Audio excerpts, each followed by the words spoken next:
I'm Juliette, your wildlife expert, and welcome to the local Safari Challenge. I'll be setting you lockdown challenges that you can complete in your garden or during your daily exercise. I want you to see how many different types of minibeasts you can find. Some of them have their skeleton on the outside of their body. Some of them have a shell on their back for protection. Some of them have soft bodies with no protection at all. Some of them have wings, some have 6 legs, 8 legs, 14 legs, loads of legs, or no legs. When you find your minibeasts, I want you to capture them, but not in a jar, in one of these 2 ways. Number 1, a drawing or photo. Number 2, by recreating their movements in a dance. I hope that when you've watched this video, you'll be getting out into your garden to see what you can find. So now we've got 4 teams in households across Birmingham who are ready to do that. Are you up for the challenge? Yeah. Yes? Okay, Adam, what have you got there? So I've got my camera on this camera tripod. Okay. I've got all the right settings. My name is Leo, I'm 14. My name is Ali, I'm 12.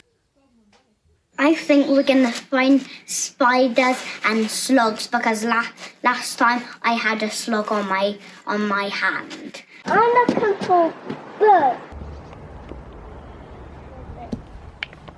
There's a hole there. It's a book on it. See?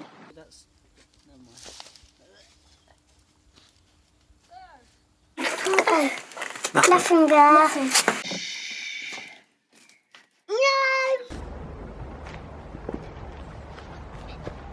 Tip. They use dogs to hide under to protect them. Oh, okay. Like slugs and stuff like that. Scared. Scared? Yeah. Wow. Doesn't make very much. Oh, I don't know if we can lift that. Oh, wow, look.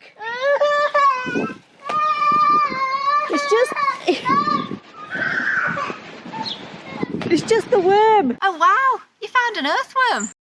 Look at that worm. Can you see the segments on its body? That's its muscles, that's how it moves around.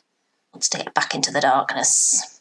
Because you know why? They're finding their own home to hide now. Worms are best friends to gardeners. They eat the dead leaves and turn them into nutrients for the soil. It's compost! We've got lots of worms and nasty creatures. Also, the tunnels that they make help water and air to get into the soil. I did find a little worm.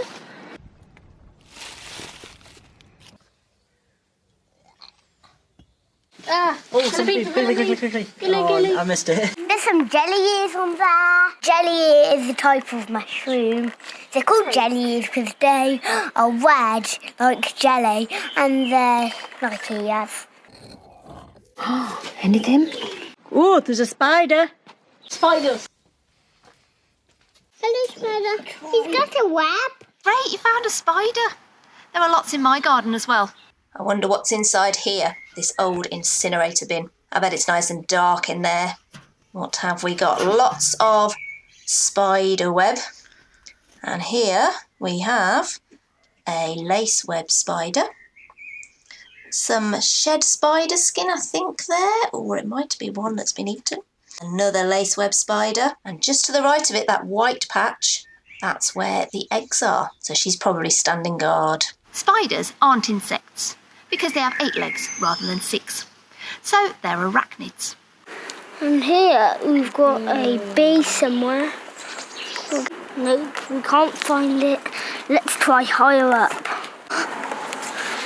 And Brilliant, you found a bee. The honeybees from next door's hive like to come into our garden and take on water from the pond. You'll find lots of different bees visiting your garden, including honeybees, bumblebees, mason bees and mining bees. If you have somewhere with some bare earth, you may find some solitary bees like these. I think they're mason bees. Now, if we look carefully at this one, can you see she's scooping up soil and she's putting it behind her head. And she's going to take it with her back to her nest where she will use it to plug the hole the larvae will live inside. And next year, they will hatch out as new bees. I've come to have a look at the blossom of the apple tree. And can you see that bee? She's collecting nectar or pollen. Sometimes you can see the pollen in sacs on their legs. Being very busy. Oh, off she goes. Other insects like to collect nectar as well, including harborflies, wasps and butterflies. And these help to spread the pollen from one plant to another. Oh. Look! So under here, you can see you've got lots and lots and lots of woodlice! Woodlice are crustaceans, which means they're related to crabs and lobsters.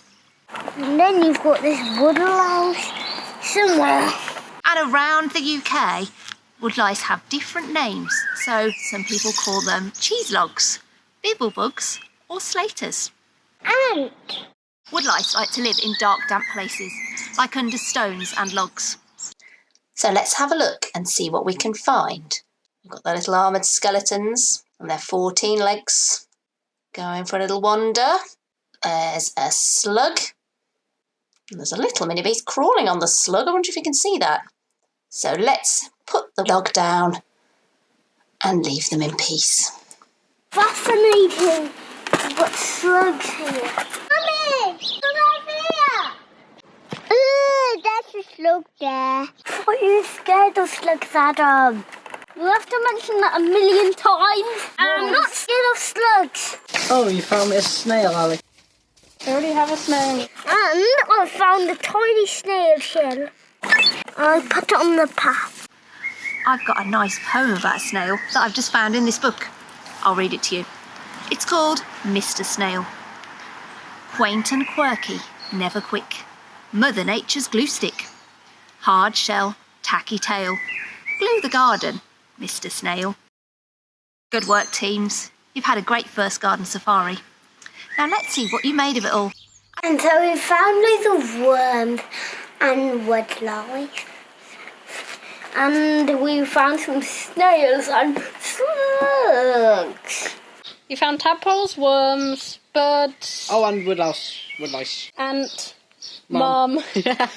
My favourite mini beast is the ladybird because it's got spots on and it can walk when it's got its wings on its back and then it can fly. And sometimes you can get orange ones. Well, my favourite is the woodlice. It was like, it's like this.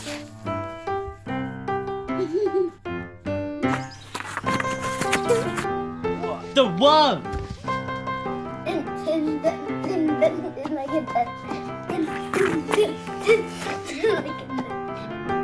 The hornet! I'm doing a woodlice. Bethan is doing a worm.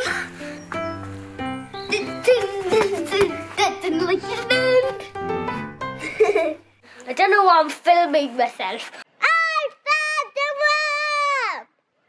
So now it's over to you. What will you find on your safari?